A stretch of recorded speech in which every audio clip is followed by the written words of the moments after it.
திராவிட முன்னேற்றக் கழக ஆட்சியுடன் கலந்து பேசிதான் மத்திய சுரங்கத்துறை அதற்கு ஒப்புதல் அளித்தது.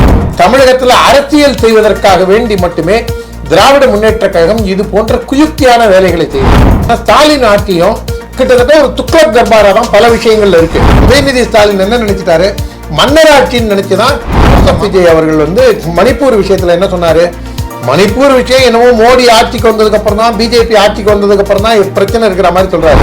ஆனந்த் டெல்டும்டேயோட பின்னணியை நீங்க நோண்டி பாருங்க.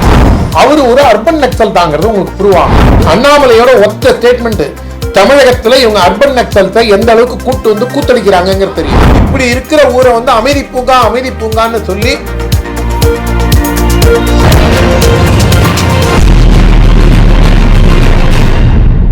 வணக்கம் சார்.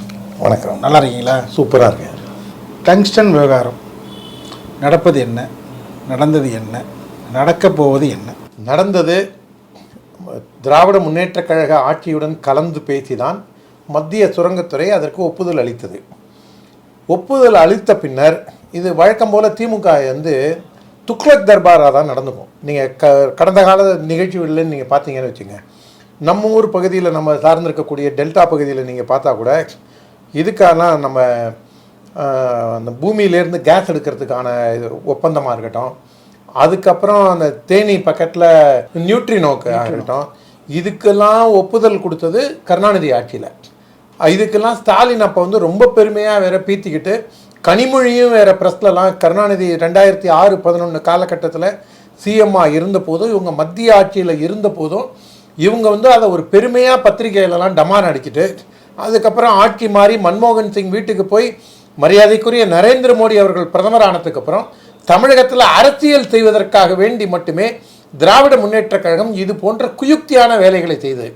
அது எதிர்க்கட்சி இருந்த அந்த மைண்ட் செட் மாறாத காரணத்தினால தான் மத்திய அரசுக்கிட்ட கலந்து பேசி இந்த டங்ஸ்டனுக்கு மதுரை பக்கத்தில் அப்ரூவல் வாங்கிட்டு இப்போ திரும்பியும் துக்ளக் தர்பார் மாதிரி, துக்ளக் தான் டெல்லியிலேருந்து வேற ஒரு ஊருக்கு தலைநகரத்தை மாற்றிட்டு போகிற வழியிலேயே மக்கள்லாம் செத்து போகிறான்னொன்னே, குளிர் தாங்காமல் செத்து போகிறோன்னு திரும்பியும் டெல்லிக்கு தலைநகரை மாற்றி திரும்பியும் அந்த ஊருக்கே மாற்றி இந்த மாதிரி கூத்தடிச்சது துக்ளக்.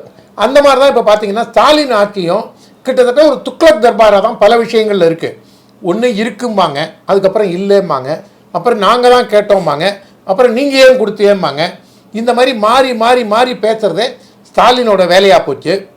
அதன் நீட்சியாக தான் இப்போ இல்லை டங்ஸ்டனுக்கு ஏன் நீங்கள் அப்ரூவல் கொடுத்தீங்க, கேட்டதே நீங்கள் தானையா, மாநில ஆட்சியை கலந்து பேசி மாநில மக்களுக்கு நலன் பயக்கும்னு சொன்னீங்க, அதுக்காக நாங்கள் அந்த திட்டத்தை அப்ரூவ் பண்ணோம். இப்போ நீங்களே என்ன சொல்கிறீங்க, இல்லை வானான்றீங்க. உடனே நீங்கள் வானா வரத்துக்கும் போனா போகிறதுக்கும் உங்கள்கிட்ட இருக்கக்கூடிய துணை நடிகர்கள் மாதிரியா.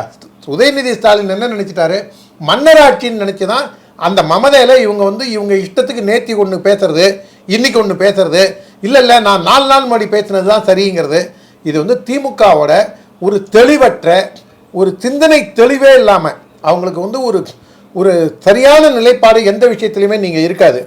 காவேரி விஷயத்துலையும் பிஜேபி ஆட்சியில் இருந்தபோது, கர்நாடகாவில் பிஜேபி ஆட்சி இருந்தபோது அப்போ ஒரு மாதிரி பேசினாங்க.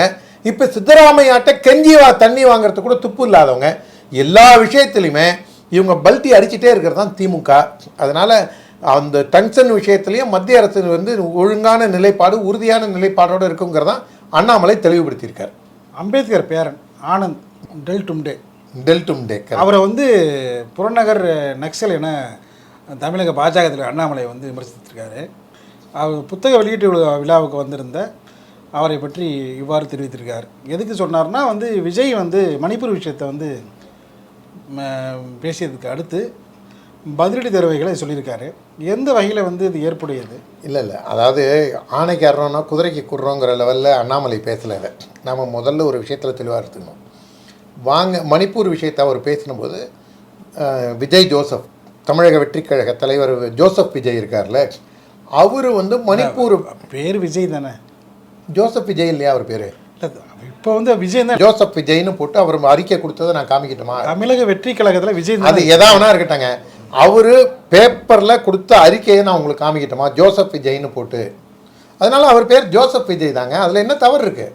அவருடைய பேர் கருணாநிதின்னு சொன்னாவே திமுக காரங்கெல்லாம் கோச்சிப்பாங்க, கருணாநிதியே கோச்சிப்பார். என்ன இந்த ஊர் கருணாநிதின்னு சொல்கிற அளவில் இவ்வளோ இது மட்டரகமாக போயிடுச்சே நான் அவர் தன்னை கலைஞர்னு சொல்லணும்னு நினைப்பார் அவர்.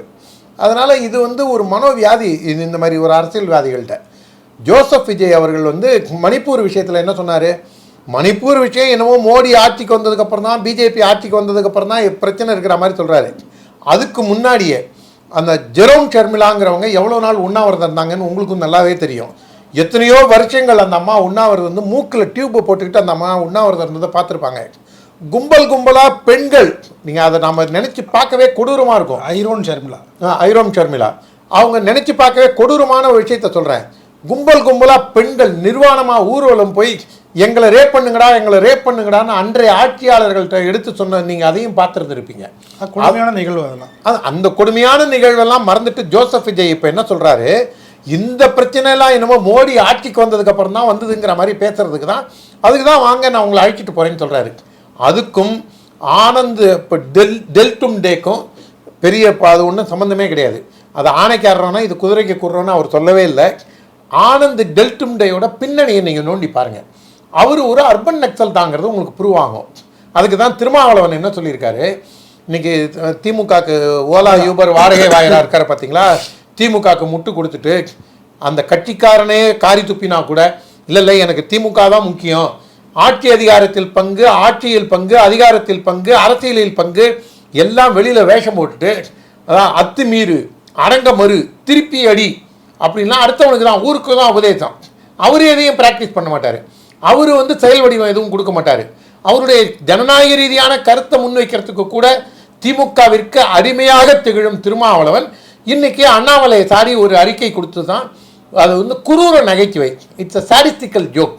என்ன காரணம்னா இந்த ஆனந்த் டெல்டும் டே அவருடைய நீங்கள் பின்னணியை பாருங்கள்.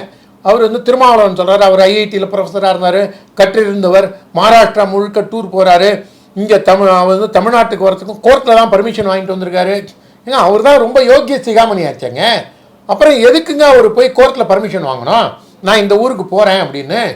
அப்போ அண்ணாமலை ஸ்டேட்மெண்ட்டுக்கு அப்புறம் தான் திருமாவளவனுடைய பதில் சொல்லும்போது தான் பல விஷயங்கள் வெளியில் வருது. அது வரைக்கும் திருமாவளவனும் சரி, ஜோசப் விஜயும் சரி, இவங்க இந்த ஒட்டுமொத்த கும்பலே இந்த ஆனந்த் டெல்டும் டேவோட பின்னணியெல்லாம் யாருக்குமே தெரியாமல் இருந்ததை அண்ணாமலையோட ஒத்த ஸ்டேட்மெண்ட்டு தமிழகத்தில் இவங்க அர்பன் நக்சல்ஸை எந்த அளவுக்கு கூட்டு வந்து கூத்தடிக்கிறாங்கங்கிறது தெரியும்.